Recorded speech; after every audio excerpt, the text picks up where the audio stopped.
Abençoados e inspirados pela trilha sonora de André Abujanra, cá estamos nós, eu, Sofia e João, prontos para jogar o nosso As de Aspas. Como é que é a brincadeira aqui? Temos um tema, hoje, revolução, e temos 4 frases sobre esse tema. João será convidado a adivinhar qual frase é de quem. Quais são as opções que estão colocadas hoje? O I Ching, aquele livro usado como oráculo. Mao Zedong, Paulo Freire ou Paulo Leminski. Essas são as opções que estão colocadas. Dito isso, bora para a leitura meio cringe da primeira citação do dia.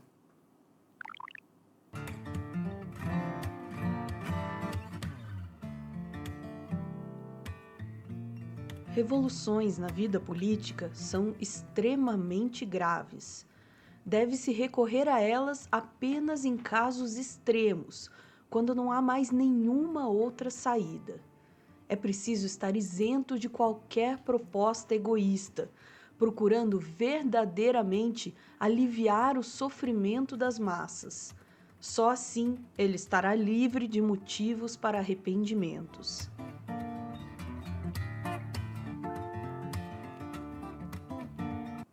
Bonito, bonito. Eu tenho um chute, né? Porque a real é que, assim, né? Vamos ir por eliminação. A do mal eu sei qual que é.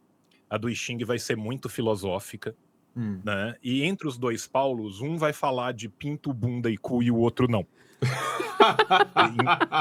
Então, Sensacional. então, por eliminação, eu vou ficar com o menino Freire. Errou. Errei. Estamos falando É do do Xing? I Ching, João, hexagrama Olha só. 49, revolução, que traz um recado Nossa. sobre uma mudança que foi adiada durante muito tempo, que é dolorosa, mas que é inevitável. A imagem evocada, por vezes, é uma cobra trocando de pele. Então, esse é o recado do I Ching sobre revolução.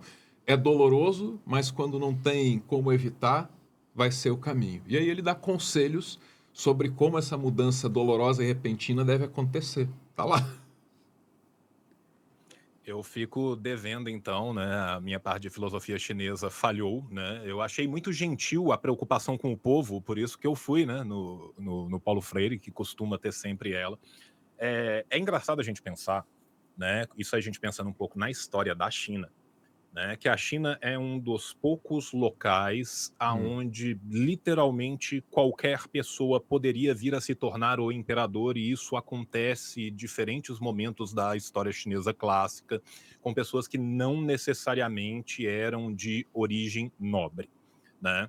Então, o mandato dos céus, né, que era o mandato do imperador, ele podia, a qualquer momento, ser questionado pelo povo, e se o povo liderasse a rebelião e ganhasse o poder e se provasse justo, aquele que se provou justo poderia ser reconhecido como o novo imperador.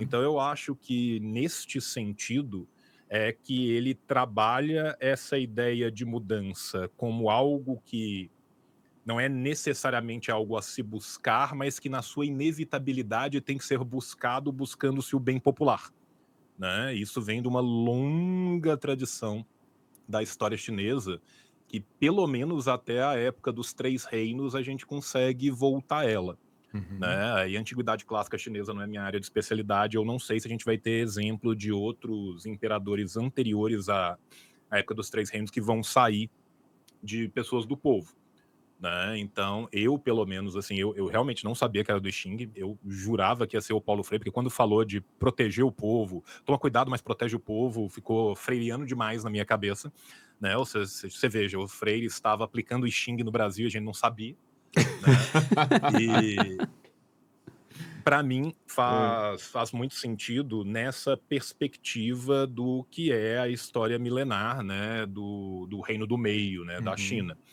Porque em reiterados momentos diferentes, e tem momentos que isso dá certo, e tem momentos que isso dá errado, né? E tem momentos que essas revoluções conseguem de fato ganhar, e tem momentos que elas perdem. Mas independente disso, se vem de uma justa querela do povo contra algo que aqueles que receberam o mandato do céu estão fazendo, ela era percebida como justa, né? E se a pessoa perdesse na guerra, era aquela coisa, não, tudo bem, tentou, perdeu, de boa, acontece, a vida, baile segue. E se ganhasse, de fato, se tornaria novo imperador. Uhum. Então, faz sentido à luz da tradição chinesa quando a gente pensa, e é bem interessante, né, da gente pensar uma outra ideia de ligação com as necessidades do povo, que às vezes é bem mais antiga do que a nossa, Uhum. né? Se você pegar, por exemplo, a própria tradição, né, da tardo-antiguidade, né, dessa primeira fase de transição da antiguidade tardia para o medievo, as decisões são muito mais de cima para baixo do que essa preocupação com o bem comum. Quando você pega, sei lá, né, os éditos que vão trazer qual lei romana vai ser aceita ou qual religião vai ser permitida ou não, ou depois qual religião será obrigatória, né? É uma decisão que vem de cima, é uma decisão de quem porta a espada, né? Você já vê, né, nessa concepção da sociedade chinesa uma decisão que permeia mais, né, um equilíbrio da própria sociedade em si. Então também nos mostra uma diferença de concepção de sociedade, né? De fato. Eu vou querer ouvir mais o João sobre como a revolução que tirou a China do chamado século da humilhação, né? Esse era o período conhecido. Como esse conhecimento anterior se relaciona com a revolução e tal. Mas preciso pontuar só, essa citação do Xing vem dessa versão que é traduzida pelo aquele alemão, acho que é Richard Wilhelm, e tem um prefácio que é do Jung, né? E daí eu só lembrei agora que no prefácio o Jung joga o Xing para saber como o Xing poderia ser recebido no Ocidente. E o que sai é um hexagrama que diz o caldeirão, né? E a imagem ali é desse caldeirão, é desse lugar, né, que se mistura na cultura, que uma sociedade pode usufruir de algum conhecimento e tal. Então é um texto bem bonito o prefácio, né? Mas Sofia, vai lá, faz sentido para você aquela frase ali? E mais, a gente vive o momento do inevitável? Acho que você vai gostar de Então, pisar nesse território aí. vamos lá, vamos lá. Eu fico pensando que sim, para mim aquilo ali faz sentido e eu diria que sim, a gente está no momento em que isso é necessário. Eu digo isso pensando principalmente na questão ambiental. Vai parecer que eu estou mudando completamente de assunto, Imagina. mas eu não acho que estou mudando de assunto, não, porque hoje eu não consigo enxergar uma saída para a questão ambiental que não passe pela superação do capitalismo. É uma coisa, assim, tipo, vou estar simplificando muito aqui, mas vamos colocar assim, não tenho como um sistema que precisa crescer infinitamente sobreviver em um planeta com recursos e com capacidade de lidar com os rejeitos que seja finito. E essa mudança precisa ser para ontem, não... Eu ouço muitas vezes as pessoas falando, não, estamos preparando a revolução para os nossos netos. Meu amigo, se a gente não fizer agora, não vai ter planeta para os seus netos. Cara, eu vou fazer uma coisa aqui que quem me acompanha vai achar absurdo, que nunca acontece, mas eu vou citar o Trotsky. O Trotsky tem uma frase que é literalmente, né? Toda revolução é impossível até tornar-se inevitável, né? Então, de fato, se a gente for pensar o que o capitalismo tardio nos impede de fazer, tudo o que ele nos impõe, né? Nós estamos num momento que quando a gente fala socialismo ou barbárie, não é uma barbárie futura, não é uma barbárie vindoura, nós vivemos a barbárie, né? Uhum. Então, meio que luto pra gente tem que ser verbo, né? Não pode ficar só no substantivo, porque dia sim e dia também avança um sistema de exploração, né? Que se a gente não combater ele irá nos extinguir. Fica muito difícil hoje em dia para os negacionistas climáticos, né? Que era um pouco mais fácil há 10 anos atrás, só que a gente tem que lembrar que as pessoas estão falando isso desde o final da década de 70, sabe? Então, tudo isso que vem acontecendo tem consequências muito claras, tem consequências muito patentes.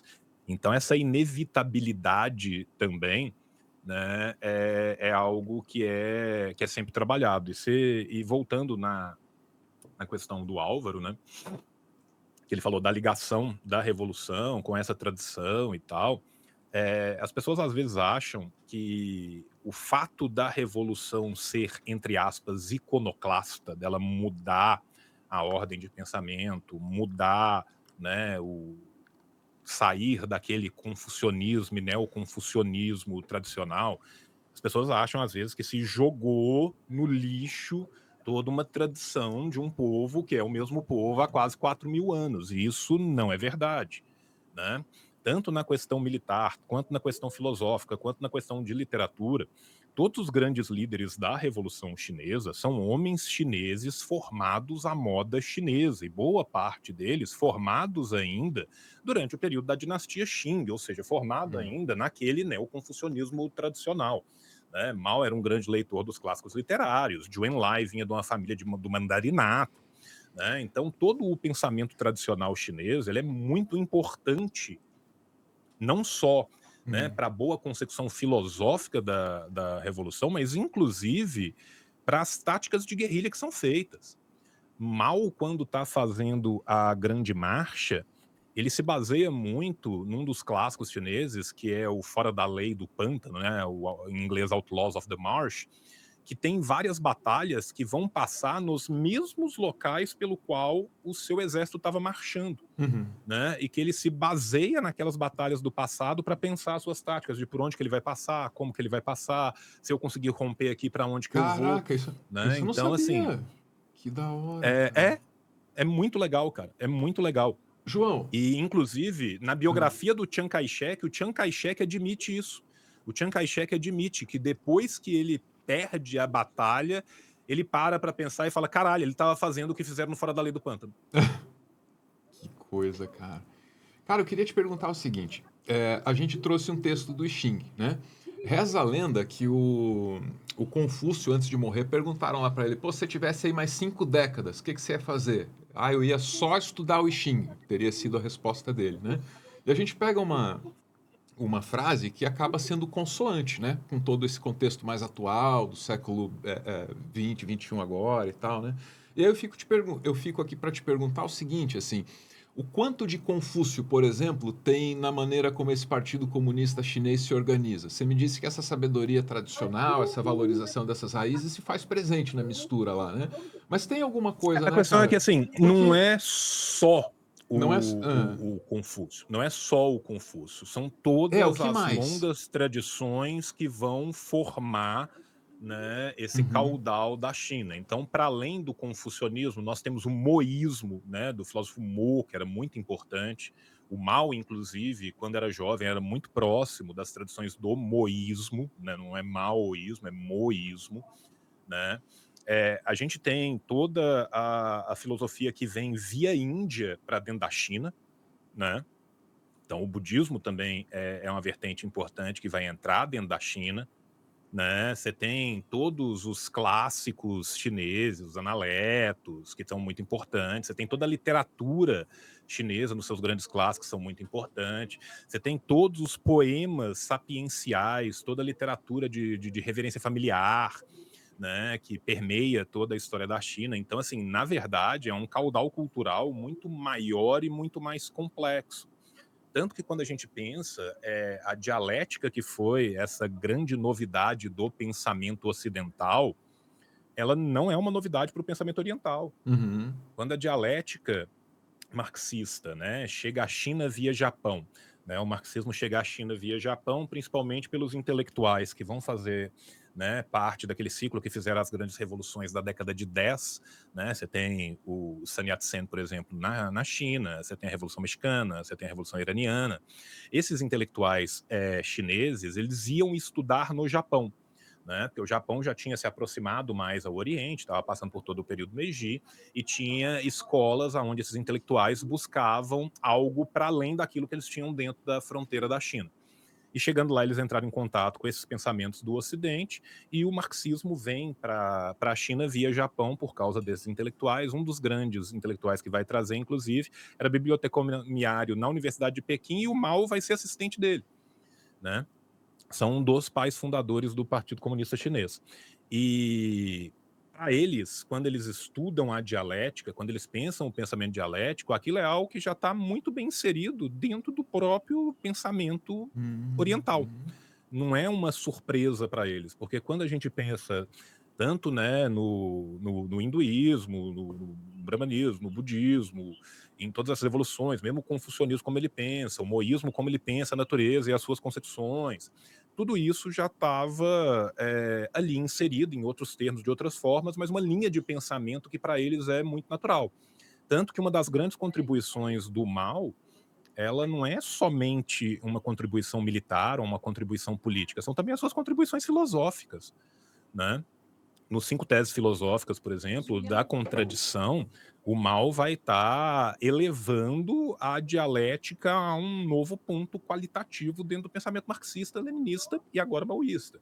Então, assim, isso faz parte dessa cultura e é uma cultura muito mais rica do que a gente pensa, porque, assim, a China está num local também que é um local de trânsito, né? A partir da China as coisas estão vindo da Índia, mas também estão indo para o Japão, estão voltando do Japão. A China é fronteiriça com a Mongólia, a China é fronteiriça com a Coreia, a China é fronteiriça com a Indochina, né? Então é um local de trânsito ali também, né? De muitas rotas, de uma cultura perene, aonde você tem também, né, todo esse caudal que vai se misturando ali ao longo dos tempos. Tem um livro, cara, de um professor maravilhoso da USP, eu vou até tomar a liberdade aqui. Manda ver. Pesquisei no meu próprio fio, tá? Para quem quiser conhecer um pouquinho mais, Introdução às Religiões Chinesas do Possess, que saiu pela editora da Unesp, né? Não se enganem pelo livro, tá? Ele está falando de introdução às religiões chinesas, mas assim, o conceito de religião é um conceito muito mais expandido, é um conceito muito mais de filosofias, de teosofias, de literatura sapiencial junto, do que propriamente só, né, de religião mais estricto senso. Nesse livro aqui, ele traz, e é um dos melhores livros, inclusive para professor universitário, porque ele meio que fez em esquema de aula, porque ele usava ele para dar aula. Tá? Então ele vai falar a tradição confuciana, o taoísmo, as práticas taoístas, como que o budismo chega, as práticas do budismo, a religião popular, o neoconfucionismo, a religião na China moderna, influência do cristianismo, influência do islamismo. Então isso é um bom livro para gente que é educado até os montes Urais, a gente não acha que tem cultura pro lado de lá, né? E a gente desconhece profundamente essa civilização. A gente acha que só existe civilização a partir do momento que tem colonialismo, né? E é uma civilização riquíssima, que tem várias criações próprias dela, né? Como, por exemplo, o moísmo, a criação própria dela, o taoísmo, a criação própria dela, e também recebe de fora outros vários aportes. Sensacional a gente desenrolar tudo isso, cara, a partir de 4 linhas de texto, ou 6 linhas agrupadas aleatoriamente entre yin e yang, que é assim que essa conversa aqui começou. Obrigado, viu, João? Vamos para um breve intervalo e já vamos ver aqui o que a gente vai ter nessa sequência. Até já!